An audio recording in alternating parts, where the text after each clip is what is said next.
नमस्कार, news 18 India देख रहे हैं आप और मैं हूं आपके साथ शिवानी पांडे। यूक्रेन वॉर अभी खत्म नहीं होगा क्योंकि पुतिन यूक्रेन में लंबे समय तक लड़े जाने वाले युद्ध की रणनीति पर काम कर रहे हैं और अमेरिका की नेशनल इंटेलिजेंस की प्रमुख एवरिल हैंस ने सीनेट में सुनवाई के दौरान ये बड़ी बात कही है। इस बीच अमेरिका ने यूक्रेन को 40,000 करोड़ रुपए की सैन्य और मानवीय मदद का ऐलान किया है।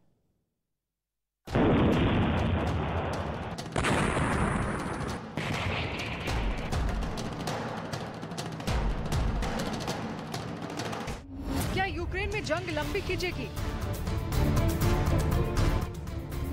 क्या रूसी सेना यूक्रेन में फंस गई है? या पुतिन के दिमाग में कोई और प्लान है? अमेरिका की खुफिया एजेंसी ने चेतावनी दी है कि यूक्रेन में चल रहे युद्ध के खत्म होने की उम्मीद कम है क्योंकि कीव पर कब्जे की रणनीति छोड़कर अब रूस ने अपना पूरा ध्यान डोनबास पर केंद्रित कर लिया है। इससे ये जंग लंबी खिंच सकती है।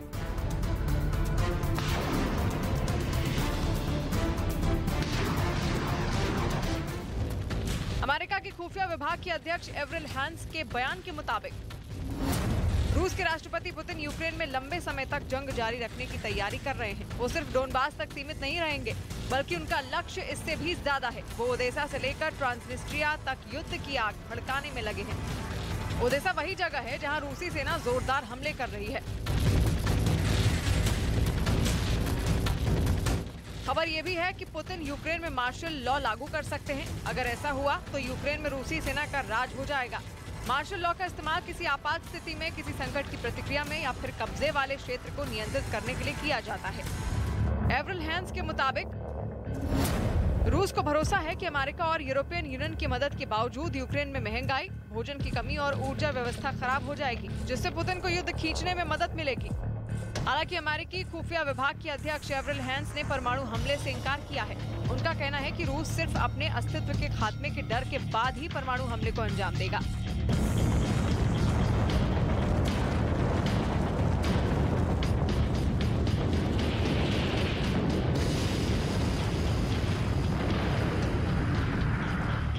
वहीं रक्षा विशेषज्ञों के मुताबिक यूक्रेन में युद्ध जारी रहने की 3 अहम वजहें हो सकती हैं। पहली ये कि यूक्रेन में रूस की सेना फंसती दिख रही है। सेना का हौसला ना टूटे इसलिए पुतिन युद्ध को लंबा खींच सकते हैं। दूसरा ये कि रूस अपने नियंत्रण में आए शहरों पर पूरी तरह कब्जा करने की कोशिश में जुटेगा, जैसा कि उन्होंने 1990 में चेचनिया में किया था। यूक्रेन की सेना भी इस दौरान संगठित होगी और विद्रोह कर सकती है। ऐसी स्थिति में युद्ध लंबा खिंच सकता है। तीसरी वजह ये कि यूक्रेन को पश्चिमी देश हथियार देते रहेंगे और संघर्ष जारी रहेगा। यूक्रेन इंतजार करेगा कि रूस में सत्ता परिवर्तन हो और रूसी सेना यूक्रेन छोड़कर चली जाए, जैसा कि 1979 से 1989 तक जंग लड़ने के बाद सोवियत यूनियन ने अफगानिस्तान में किया। अगर युद्ध लंबा खिंचा तो यूक्रेन से और ज्यादा तबाही की तस्वीरें सामने आएंगी। यूक्रेन में और मौतें होंगी। यूक्रेन के लोग भुखमरी की कगार पर खड़े होंगे। विकास की दौड़ में यूक्रेन पिछड़ जाएगा और पुनर्निर्माण में देरी होगी, जैसा कि आमतौर पर किसी भी युद्ध वाली जगह होता है। और रूस और यूक्रेन के बीच जंग जारी है। यूक्रेन पर रूसी सेना बमबारी कर रही है और आज रूसी सेना ने ओदेसा में जबरदस्त हमला किया। इस बीच अमेरिका और यूरोपियन देशों से यूक्रेन को सैन्य मदद मिल रही है, इसलिए दुनिया पर तीसरे विश्व युद्ध का खतरा मंडरा रहा है। वहीं लोगों के जहन में एक ही सवाल है, ये युद्ध कब तक चलेगा और अगर खत्म होगा तो कैसे?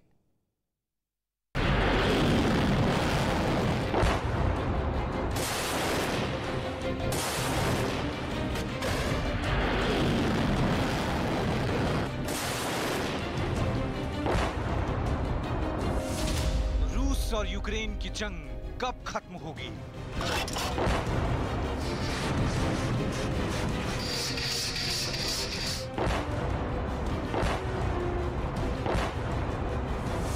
क्या युद्ध के बीच सुलह का रास्ता निकलेगा?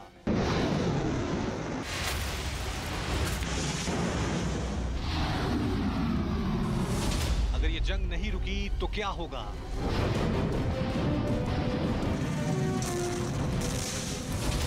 तीसरे विश्व युद्ध का अलार्म बज चुका है।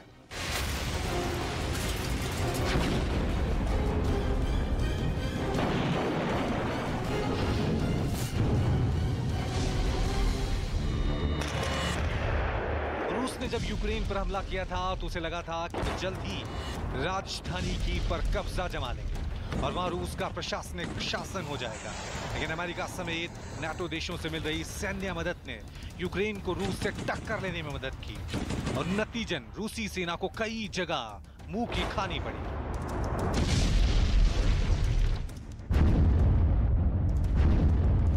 अब पुतिन की सेना कीव पर कब्जे का प्लान छोड़कर यूक्रेन के पूर्वी हिस्से पर जोरदार हमले कर रही है। रूस और यूक्रेन के बीच छिड़ी जंग कैसे और कब खत्म होगी, इसे लेकर लंदन की ले बैक इंटरनेशनल कंसल्टेंसी की इंटेलिजेंस एंड एनालिस्ट टीम के हेड माइकल हॉरोविट्ज ने रिसर्च की है। उन्होंने अपनी रिसर्च में वो 5 रास्ते बताए हैं जिससे रूस और यूक्रेन के बीच जारी ये महायुद्ध थम सकता है।